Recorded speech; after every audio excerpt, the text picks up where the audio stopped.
Billion वर्ष पूर्व इसका निर्माण हुआ था। अब भैया एक शब्द आता है भूगोल में, सुपर क्लस्टर। आपने बहुत सा नाम सुना होगा, सुपर क्लस्टर। तो भैया सुपर क्लस्टर क्या होता है? तो सुपर क्लस्टर कहा जाता है जब तीन आकाश गंगाओं का एक ग्रुप बन जाए।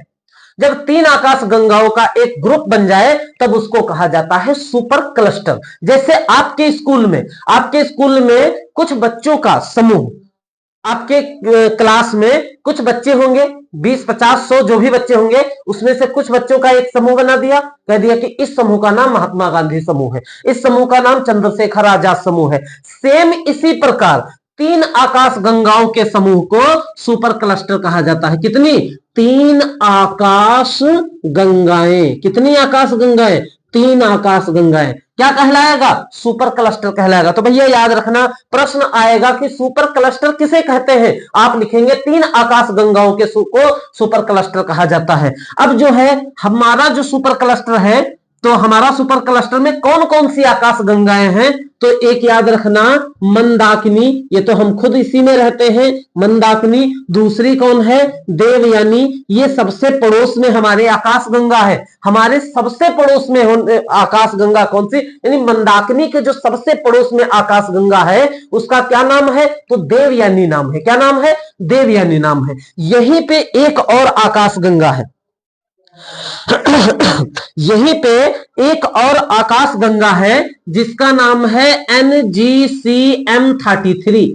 NGCM33, बताओ हो गई तीन आकाश गंगाएं। ये तीनों आकाश गंगाओं के समूह को हम क्या कहेंगे? सुपर क्लस्टर कहेंगे। क्या कहेंगे? तीन आकाश गंगाओं के समूह को सुपर क्लस्टर कहा जाता है। इसी प्रकार कई सारी तीन आकाश गंगाएं होंगी, लेकिन सबको पढ़ना तो बहुत ही ज्यादा हो जाएगा, इसलिए हम सिर्फ इन तीन आकाश गंगाओं को पढ़ते हैं। इसमें से सबसे पड़ोस में भैया कौन सी आकाश गंगा हमारे है? मंदाकिनी के सबसे पड़ोस में आकाश गंगा कौन सी है? तो आप बताएंगे देवयानी है। कौन सी है? देवयानी है। एक और आकाश गंगा जो मंदाकिनी के पड़ोस में ही है, NGCM33।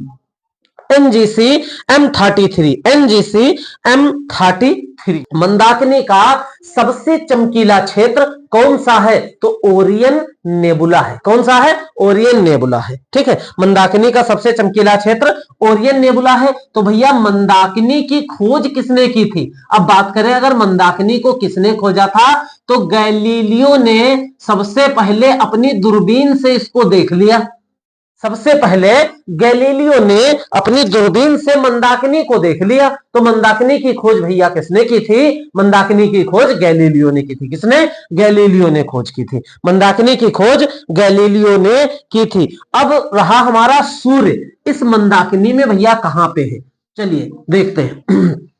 तो सूर्य हमारा कहां पे है? जैसे ये हमारी आकाशगंगा है मंदाकिनी, मध्य भाग को बल्ज कहा जाता है। याद रखना, मध्य भाग को बल्ज कहा जाता है। और सूर्य हमारा जो है इसकी पूंछ में है। कहां है? यहां पूंछ में है। और ये भी धीरे धीरे जैसे सूर्य की उम्र बढ़ती जाएगी, ये मध्य और मध्य से बीच में पहुंच जाएगा और यहीं पे ब्लैक होल में विलीन हो जाएगा, यानी ब्लैक होल बन जाएगा। सूर्य भी जब मैंने बताया था तारे के बारे में, तो तारा जब अपनी अंतिम अवस्था में जाता है, यदि सूर्य से बड़ा है, सूर्य के चंद्रशेखर सीमा एक होता है, उसको मैंने इससे पहले वीडियो में बताया है, तो चंद्रशेखर सीमा के अंतर्गत आता है तो भैया वो ब्लैक होल बन जाएगा। तो हमारा सूर्य भी क्या बनेगा? ब्लैक होल बनेगा।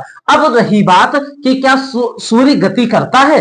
तो भैया गति करता है, सूर्य गति करता है। कैसे गति करता है? तो सूर्य गति करता है एंटी क्लॉकवाइज मंदाकिनी के। कैसे? Anti clockwise. याद रखना, सूर्य मंदाकिनी के एंटी क्लॉकवाइज गति करता है। अब एंटी क्लॉकवाइज क्या होता है? तो भैया आप बना लीजिए एक घड़ी में इस तरीके से 12, 6, 3, 9 इस तरीके से। अब घड़ी की सुइयां किधर को गति करती हैं? क्या इधर से इधर को गति करती? नहीं, बिल्कुल नहीं, इधर से गति नहीं करती है।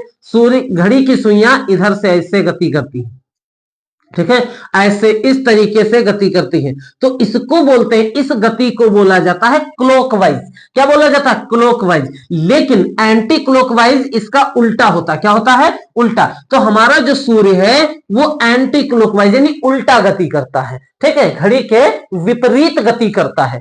अब रहा बात कि भैया कितनी स्पीड से गति करता होगा सूर्य, तो सूर्य की स्पीड क्या है, तो स्पीड है 200, स्पीड लिख देता हूं यहां, 250 किलोमीटर पर सेकेंड। कितना, 250 किलोमीटर पर सेकेंड। एक सेकेंड में 250 किलोमीटर यह जो है गति करता है। सूर्य की चाल है, चाल कितनी, 250 किलोमीटर पर सेकेंड, 250 किलोमीटर पर सेकेंड। अब रही बात कि भैया अगर 250 किलोमीटर पर सेकेंड से ये गति करता है तो मंदाकिनी के एक चक्कर कितने दिन में लगा देगा, मंदाकिनी का एक चक्कर जो है कितने दिन में लगाएगा, तो भैया एक चक्कर लगाने में भी इसको 25 करोड़ वर्ष लग जाते हैं। बताओ कितने दिन लगेंगे, 25 करोड़ वर्ष लग जाएंगे। 250 किलोमीटर पर सेकेंड की स्पीड से गति करने पर सूर्य को 25 करोड़ वर्ष लग जाते हैं। कितने, 25 करोड़ वर्ष लग जाते हैं। तो ये तो हमने पढ़ा किसके बारे में, मंदाकिनी के बारे में, ठीक है, मंदाकिनी और सुपर क्लस्टर के बारे में पढ़ा, इसका सबसे शीतल क्षेत्र ओरियन नेबुला, इसके बारे में पढ़ा।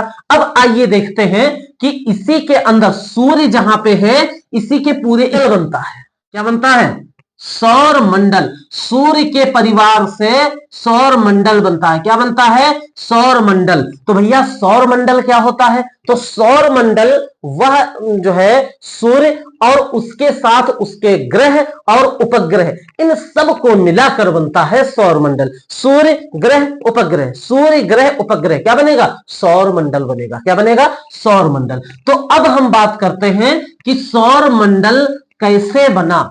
सौर मंडल